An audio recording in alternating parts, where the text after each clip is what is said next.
ফেব্রুয়ারির প্রথমার্ধে নির্বাচনের জন্য প্রস্তুত দেশ বলেছেন ডক্টর ইউনূস। রোহিঙ্গা প্রত্যাবাসনে 7 প্রস্তাব, বাংলাদেশের পাশে থাকার প্রতিশ্রুতি 11 দেশের। ফেব্রুয়ারিতে ভোটের জন্য উন্মুখ জনগণ, মন্তব্য মঈন খানের। জানালেন গণতন্ত্রকে প্রাতিষ্ঠানিক রূপ দেয়াই বিএনপির লক্ষ্য। জীবন নিয়ে শঙ্কার কথা জানালেন আলোচিত নেতা ফজলুর রহমান। অভ্যুত্থানের 1 বছর পরও মব সন্ত্রাস গ্রহণযোগ্য নয় বললেন সাইফুল হক। নির্বাচনী বিধি সমানভাবে প্রয়োগ নিয়ে নানা অভিযোগ, ভিপি, জিএস, এজিএস প্রার্থীদের সাথে কমিশনের বৈঠক কাল। শিক্ষা ও স্বাস্থ্য ব্যবস্থা ধ্বংসের জন্য শিক্ষিতরাই দায়ী, মন্তব্য ডাক্তার জাহিদ হোসেনের। শিক্ষার্থীদের মানুষ হিসেবে গড়ে তোলার তাগিদ রাশেদাকে চৌধুরী। দেখছিলেন ক্রাউন সিমেন্ট সংবাদ শিরোনাম। এবার বিস্তারিত সংবাদ। প্রধান উপদেষ্টা ডক্টর মোহাম্মদ ইউনূস বলেছেন, ফেব্রুয়ারির প্রথমার্ধে নির্বাচনের জন্য প্রস্তুত দেশ, পরিস্থিতিও স্থিতিশীল আছে। তিনি বলেন, রোহিঙ্গাদের নিজ দেশ মিয়ানমারে ফেরত পাঠানো ও জাতিগত নির্মূল থেকে রক্ষায় আন্তর্জাতিক সম্প্রদায়কে কার্যকর উদ্যোগ নিয়ে এগিয়ে আসতে হবে। কক্সবাজারে আন্তর্জাতিক সম্মেলনের উদ্বোধনীতে রোহিঙ্গা সংকটের সমাধানে 7 দফা প্রস্তাবও দেন ডক্টর ইউনূস। রিপোর্ট সৈয়দ আব্দুল মুহিতের। মিয়ানমারের সেনাবাহিনীর নির্যাতন থেকে বাঁচতে 2017 সালের 25শে আগস্ট রাখাইন রাজ্য থেকে রোহিঙ্গাদের আসার ঢল শুরু হয় বাংলাদেশে। এর কয়েক মাসের মধ্যে রোহিঙ্গা শরণার্থী আশ্রয় নেয় কক্সবাজারের উখিয়া টেকনাফে। বাংলাদেশের অভিমুখে রোহিঙ্গাদের সেই অনিশ্চিত যাত্রার 8 বছর পূর্ণ হলো। এমন দিনেই রোহিঙ্গা সংকটের টেকসই সমাধানে কক্সবাজারের 3 দিনের আন্তর্জাতিক সম্মেলনের দ্বিতীয় দিনে যোগ দেন প্রধান উপদেষ্টা ডক্টর মোহাম্মদ ইউনূস। রোহিঙ্গা সংকটের টেকসই সমাধানে কক্সবাজারের 3 দিনের আন্তর্জাতিক সম্মেলনের দ্বিতীয় দিনে যোগ দেন প্রধান উপদেষ্টা ডক্টর মোহাম্মদ ইউনূস। বাংলাদেশের আয়োজনে সম্মেলনে অংশ নিচ্ছেন বিভিন্ন দেশের কূটনীতিক, আন্তর্জাতিক বিশেষজ্ঞ, শিক্ষাবিদ, আন্তর্জাতিক সংস্থা ও রোহিঙ্গা সম্প্রদায়ের প্রতিনিধিরা।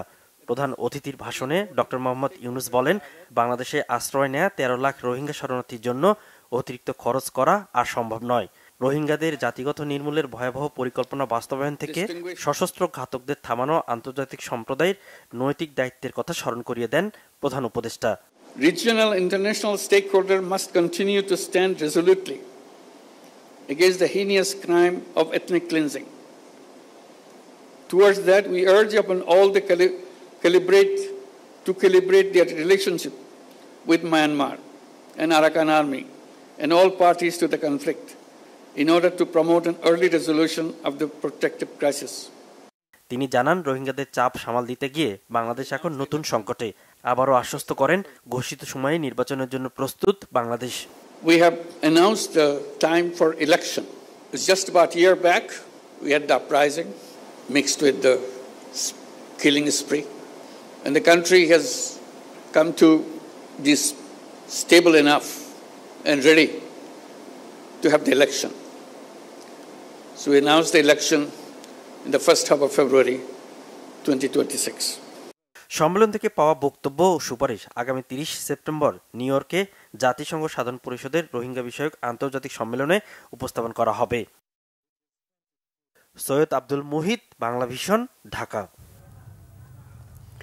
রোহিঙ্গা সংকট সমাধানে বাংলাদেশের পাশে থাকার প্রতিশ্রুতি দিয়েছে পশ্চিমা বিশ্বের 11টি দেশ।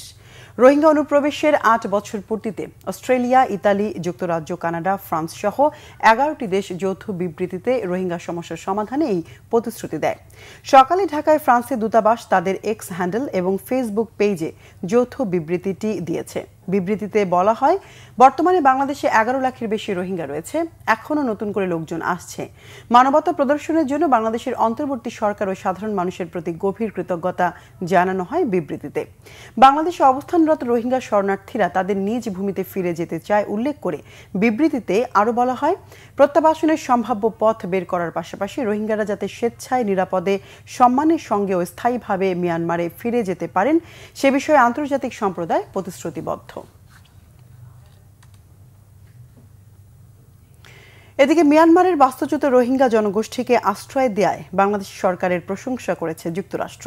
রবিবার যুক্তরাষ্ট্রের পররাষ্ট্র দপ্তর থেকে দেয়া এক প্রেস বিবৃতিতে দপ্তরের principal deputy spokesperson Thomas Pigott বাংলাদেশের পাশাপাশি রোহিঙ্গাদের আশ্রয় দেয়া এই অঞ্চলের অন্য দেশগুলোর প্রশংসা করেন। বিবৃতিতে টমাস বলেন, মিয়ানমারে সহিংসতা ও বাস্তুচ্যুতির শিকার রোহিঙ্গা এবং অন্যান্য জাতিগোষ্ঠীর প্রতি সংহতি জানায় যুক্তরাষ্ট্র। 2017 সালে আগস্ট মাসে রাখাইনে সেনা অভিযান শুরুর পর কয়েক মাসের মধ্যে 7 লাখের বেশি রোহিঙ্গা বাংলাদেশে পালিয়ে এসে আশ্রয় নেয়। এর আগে থেকেই বাংলাদেশ ছিল 4 লাখের বেশি রোহিঙ্গা। বর্তমানে 13 লাখের বেশি রোহিঙ্গা অবস্থান করছে বাংলাদেশে।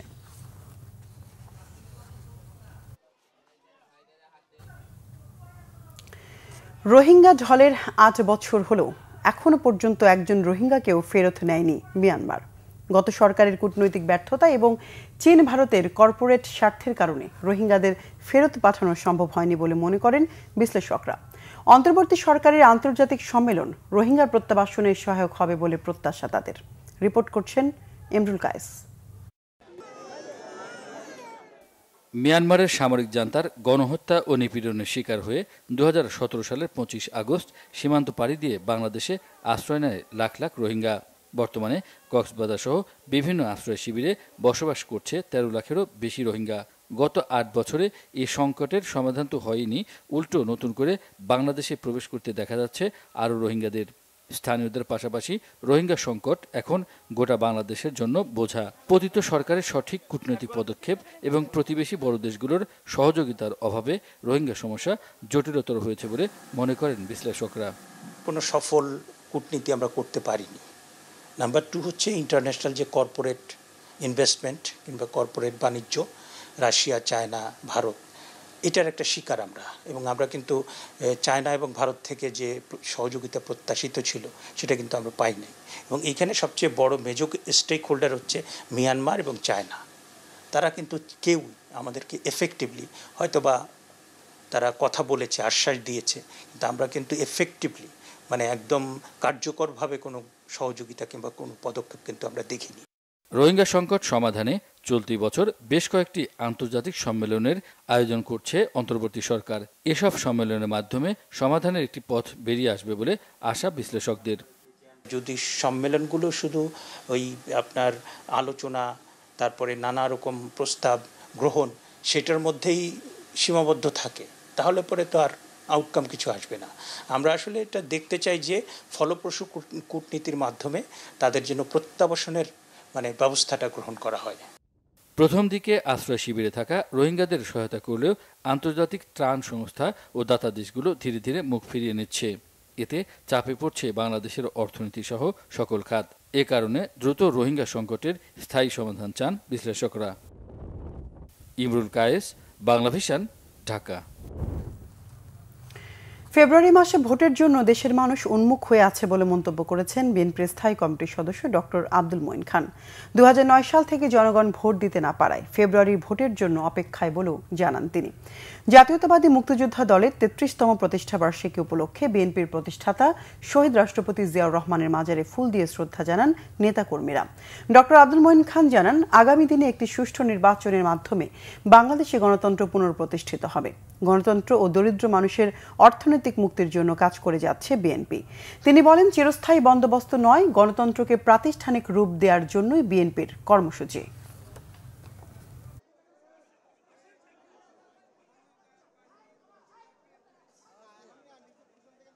একটি সুষ্ঠু নিরপেক্ষ ভোটের মাধ্যমে কেবল বাংলাদেশের মানুষ তারা গণতন্ত্র ফিরে পেতে পারে। তারা তাদের ইচ্ছামতো 300 প্রতিনিধি নির্বাচিত করবে এবং এটা বুঝতে হবে এই প্রতিনিধিরা কিন্তু কোনো চিরস্থায়ী বন্দোবস্তে আসতে পারবে না। তারা একটি নির্দিষ্ট সময়ের জন্য আসবে। তারা যদি ভালো কাজ করে, তারা যদি খারাপ কাজ করে, 5 বছর পরে তাদের আবার জনগণের কাছে পরীক্ষা দিতে হবে এবং সেই পরীক্ষায় উত্তীর্ণ হতে হবে। যদি তারা ভালো কাজ করে, হয়তো জনগণ তাদের আবার সেই ক্ষমতা তাদের দিতে পারে ভোটের মাধ্যমে।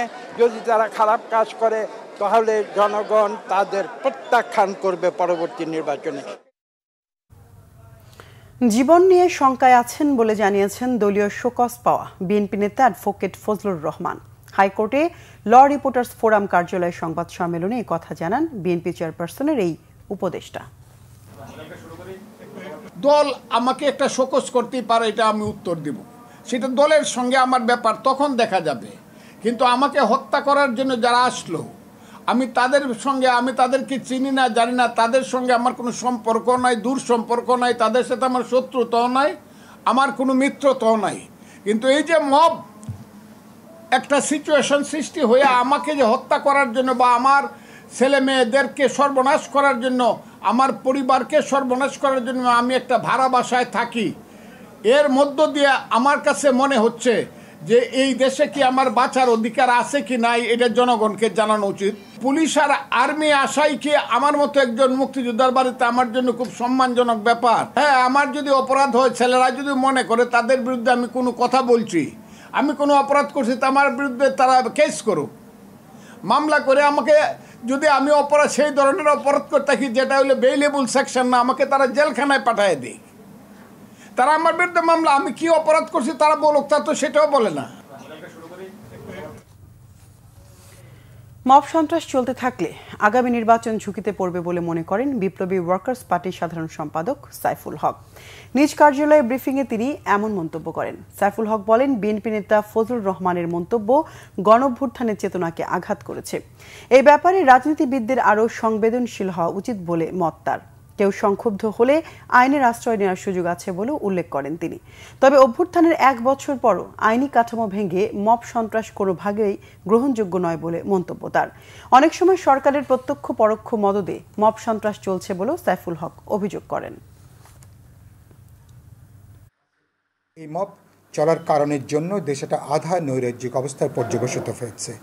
যদি এটা চলতে থাকে তাহলে কিন্তু এই সামাজিক নৈরাজ্য একটা রাজনৈতিক নৈরাজ্যে পর্যবসিত হবে। মবের উপরে তারা যদি ভর করতে চান, সেটা সরকারের পক্ষের কেউ হোক অথবা সরকারের বাইরে কোনো রাজনৈতিক অংশীজন হোক, কোনো রাজনৈতিক দল হোক, এটা ভবিষ্যতের জন্য এটা খুব গুরুতর অশনি সংকেত। এ ধরনের ঘটনা চলতে থাকলে আগামী ফেব্রুয়ারির প্রত্যাশিত যে জাতীয় নির্বাচন, সেটাকেও কিন্তু নতুনভাবে কিন্তু ঝুঁকির মধ্যে ফেলে দিতে পারে। ত্রয়োদশ জাতীয় সংসদ নির্বাচন উপলক্ষে নির্বাচনী এলাকাগুলোর পুনর্নির্ধারিত সীমানার বিষয়ে দাবি ও আপত্তি নিষ্পত্তি সংক্রান্ত শুনানির দ্বিতীয় দিনের কার্যক্রম শেষ করেছে নির্বাচন কমিশন। শুনানিতে সীমানার বিষয়ে দাবি ও আপত্তি নিয়ে মতামত তুলে ধরেন সংশ্লিষ্টরা। শুনানি একতরফা হচ্ছে বলে অভিযোগ করেছে এনসিপি। শুভ মাহফুজের রিপোর্ট। ত্রয়োদশ জাতীয় সংসদ নির্বাচনকে সামনে রেখে সংসদীয় আসনের সীমানা পুনর্নির্ধারণের লক্ষ্যে জমা হওয়া আবেদনের উপর শুনানির দ্বিতীয় দিন। আগারগাঁওয়ের নির্বাচন ভবনে এদিন শুনানি হয় সাতক্ষীরা, যশোর, বাগেরহাট, ঝালকাঠি, বরগুনা, পিরোজপুর, চট্টগ্রাম, রাঙ্গামাটি ও বান্দরবানের কিছু আসন নিয়ে। প্রধান নির্বাচন কমিশনার এএমএম নাসির উদ্দিনের নেতৃত্বে শুনানিতে অংশ নেন অন্যান্য নির্বাচন কমিশনার, ইসি সচিব, নির্বাচন কমিশনের ঊর্ধ্বতন কর্মকর্তারা। যোগ দেন আইনজীবী, রাজনৈতিক নেতা ও স্থানীয় জনগণ। শুনানি শেষে আসনগুলোর সীমানা নিয়ে নিজেদের দাবি ও আপত্তি তুলে ধরেন প্রতিনিধিরা। আমাদের প্রথম দাবি হলো যে 40 বছর যাবত যে 5টি সিট ছিল, কেন সে 5টি থাকবে না? শ্যামনগর বৃহত্তম উপজেলা বাংলাদেশের মধ্যে, সুন্দরবন সন্নিহিত এলাকা, জাতীয়ভাবে অনেক আসন আছে, অযৌক্তিকভাবে সেখানে আসন বাড়ানো হয়েছে। আমরা বলেছি সেখান থেকে আসন কমিয়ে আমাদের ন্যায্য অধিকার প্রতিষ্ঠিত করে দেওয়া হোক। 20% ভোটার ব্যবধানের যে কথাটি বলা হচ্ছে তার চেয়ে অনেক বেশি। এ কারণে আমরা এখানে আপত্তি জানিয়েছি। ছিল যেহেতু নির্বাচন কমিশন সাতক্ষীরাতে কোনো সিট বাড়াচ্ছেন না বা কমাচ্ছেন না, সেহেতু পূর্বের যে আসন ছিল সেটির পক্ষেই মোটামুটি আমরা সকলেই আমাদের আওয়াজ তুলেছি। এ সময় জাতীয় নাগরিক পার্টির যুগ্ম মুখ্য সংগঠক মোল্লা রহমতুল্লাহ অভিযোগ করেন, নির্বাচন কমিশনের শুনানিতে মতামতের সুযোগ থেকে বঞ্চিত করা হচ্ছে এনসিপিকে। ভোটার হিসাবকে কেন্দ্র করে তারা যে সিদ্ধান্ত নিয়েছে, এটা একটা কোনোভাবেই এই সিদ্ধান্তটা যৌক্তিক হতে পারে না। এবং এখনো পর্যন্ত নির্বাচন কমিশন ওই এলাকার মানুষের সাথে কোনো ধরনের শুনানি না করে একটা খসড়া সিদ্ধান্ত নিয়েছে। 24 আগস্ট থেকে শুরু হওয়া এই শুনানি চলবে 27 আগস্ট পর্যন্ত। এই 4 দিন দাবি আবেদন নিষ্পত্তি করে চূড়ান্ত সীমানা প্রকাশ করবে নির্বাচন কমিশন। শুভ মাহফুজ, বাংলা ভিশন, ঢাকা। সব প্যানেল থেকে প্রশাসনের বিরুদ্ধে পক্ষপাতিত্বের অভিযোগকে নিজেদের নিরপেক্ষতার প্রমাণ মনে করছে ডাকসু নির্বাচন কমিশন। প্রার্থীদের কারো কারো অভিযোগ, নির্বাচনী বিধি সবার উপর সমানভাবে প্রয়োগ করা হচ্ছে না। অভিযোগ নিরসনে নির্বাচন বিধি নিয়ে সকল ভিপি, জিএস ও এজিএস প্রার্থীর সাথে আগামীকাল বৈঠকে বসবে নির্বাচন কমিশন। এদিকে কাল থেকেই ডাকসু নির্বাচনের আনুষ্ঠানিক প্রচারণা শুরু হচ্ছে। নাবিল জাহাঙ্গীরের রিপোর্ট। ঢাকা বিশ্ববিদ্যালয় কেন্দ্রীয় ছাত্র সংসদ ডাকসু নির্বাচনে চূড়ান্ত প্রার্থী তালিকা ঘোষণা হবে মঙ্গলবার। সেদিন থেকেই আনুষ্ঠানিক প্রচারে নামতে পারবেন প্রার্থীরা। তবে গত কয়েকদিন ধরেই ক্যাম্পাসে নির্বাচনী আমেজ।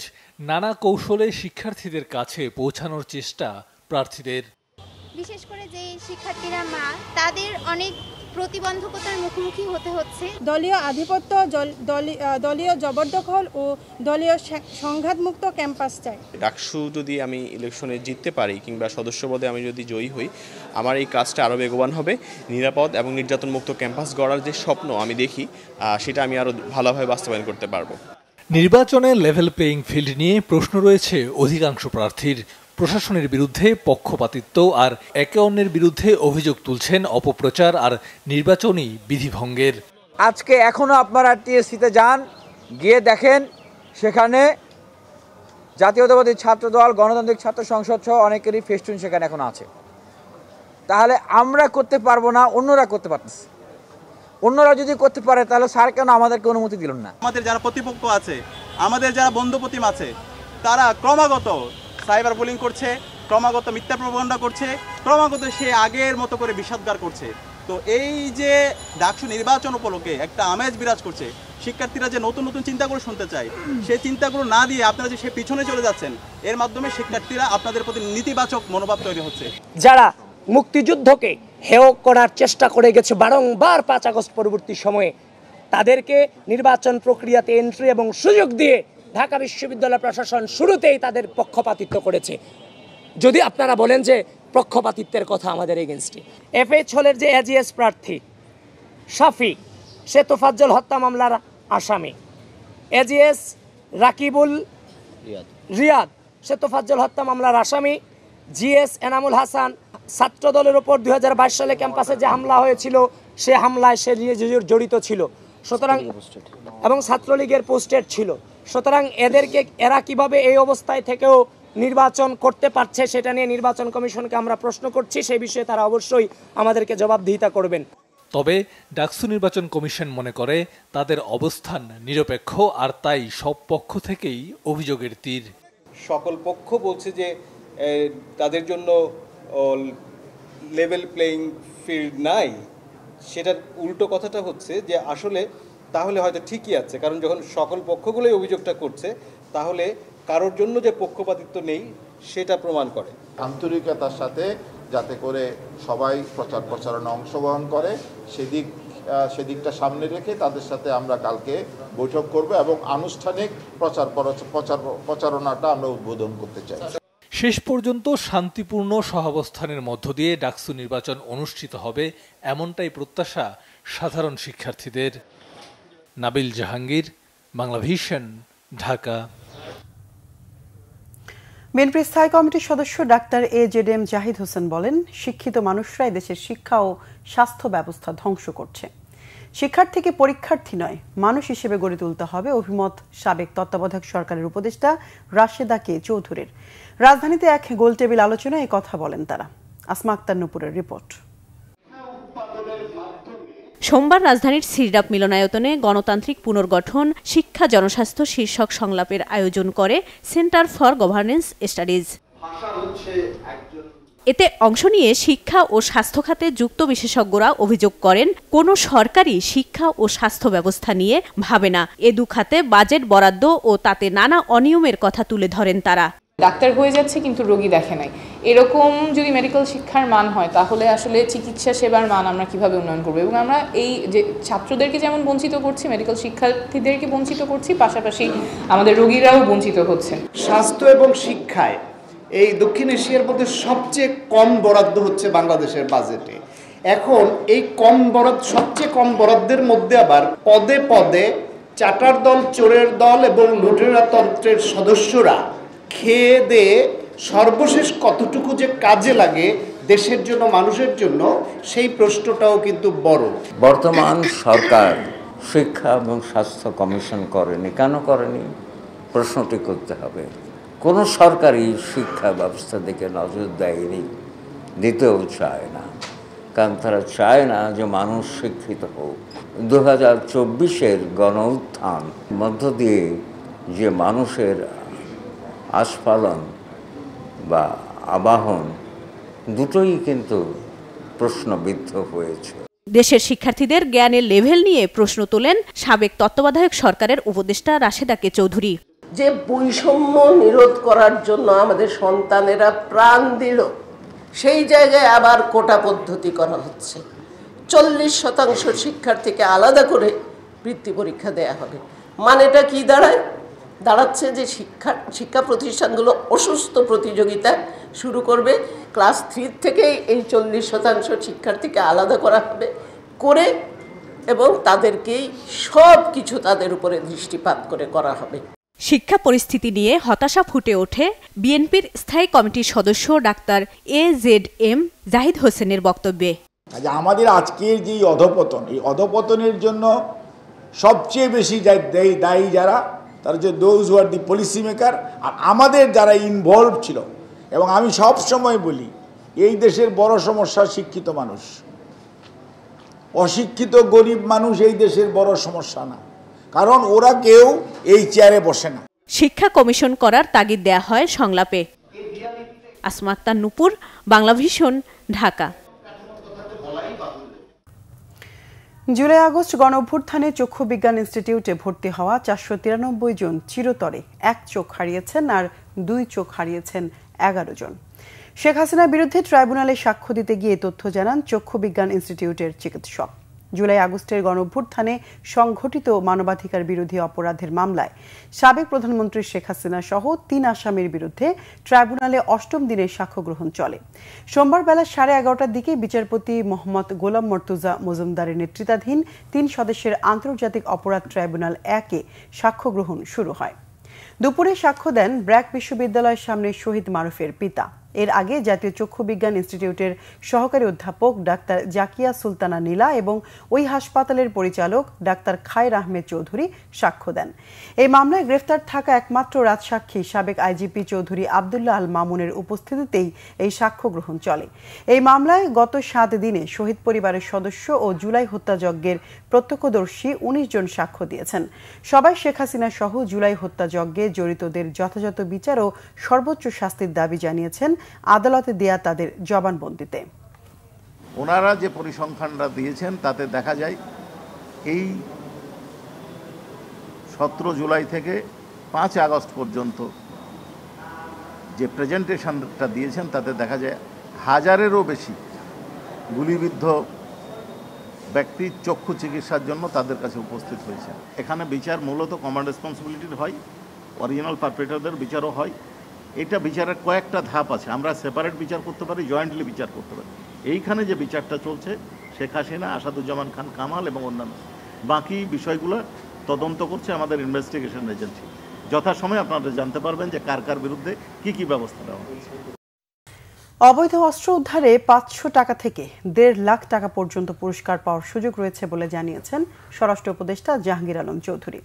সেই সঙ্গে অস্ত্র উদ্ধারকারী বা সহায়তাকারীদের পরিচয় গোপন রাখা হবে বলেও জানান তিনি। আইনশৃঙ্খলা সংক্রান্ত কোর কমিটির বৈঠক শেষে সচিবালয়ের ব্রিফিংয়ে স্বরাষ্ট্র উপদেষ্টা এসব কথা বলেন। জাহাঙ্গীর আলম চৌধুরী বলেন, দেশের অবৈধ অস্ত্র উদ্ধারে পুরস্কার ঘোষণা করেছে সরকার। প্রতিটি গুলির জন্য 500 টাকা, এলএমজি 5 লাখ টাকা, চায়না রাইফেল 1 লাখ, এসএমজি 1,50,000, পিস্তল ও শটগান উদ্ধারে 50,000 টাকা পুরস্কার দেয়া হবে। তবে এসব ক্ষেত্রে অস্ত্র উদ্ধারকারী বা সহায়তাকারীদের পরিচয় গোপন রাখা হবে।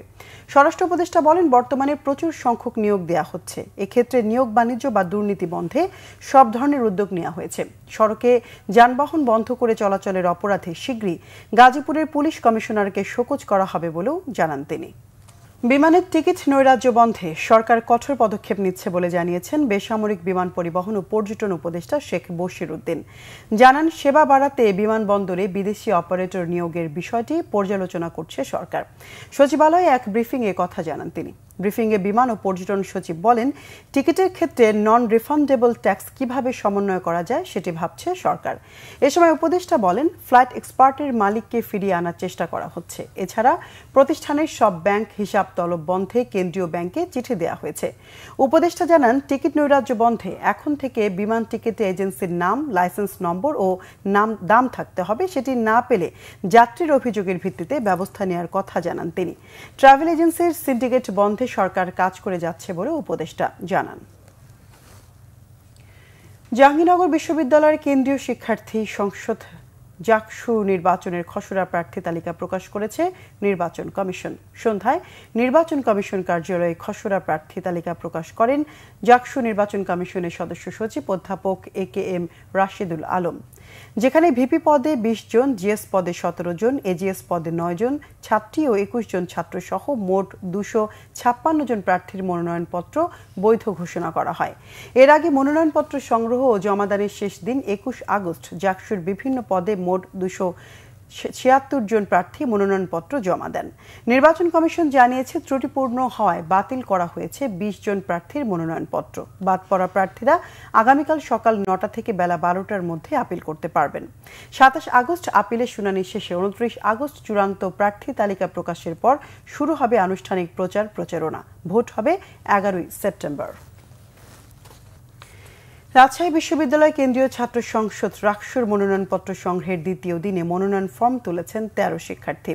এর মধ্যে ভিপি পদে 2 জন, এজিএস পদে 1 জন, অন্যান্য পদে আরও 10 জন শিক্ষার্থী মনোনয়নপত্র তুলেছেন। তবে জিএস পদে ও ছাত্রদলের পক্ষ থেকে কেউ মনোনয়নপত্র তোলেনি। এদিকে চলতি সেশনে শিক্ষার্থীদের ভোটার তালিকাভুক্ত করা, ভোট কেন্দ্র আবাসিক হল থেকে সরিয়ে একাডেমিক ভবনে ভোট গ্রহণের ব্যবস্থা সহ উপাচার্যকে 5 দফা প্রস্তাব দিয়েছে ছাত্রদল। কেন্দ্রীয় সংসদে 25টি পদের মধ্যে 23টি, 5টি সিনেটে ছাত্র প্রতিনিধির এবং হল সংসদে 17টির মধ্যে 15টি পদে নির্বাচন হবে আগামী 15 সেপ্টেম্বর। এদিকে নির্ধারিত সময়সূচি অনুযায়ী নির্বাচন সুষ্ঠুভাবে সম্পন্নের প্রস্তুতি রয়েছে বলে জানিয়েছেন রাকসুর প্রধান নির্বাচন কমিশনার F নজরুল ইসলাম। চূড়ান্ত ভোটার তালিকা অনুযায়ী ভোটার 24,892 জন।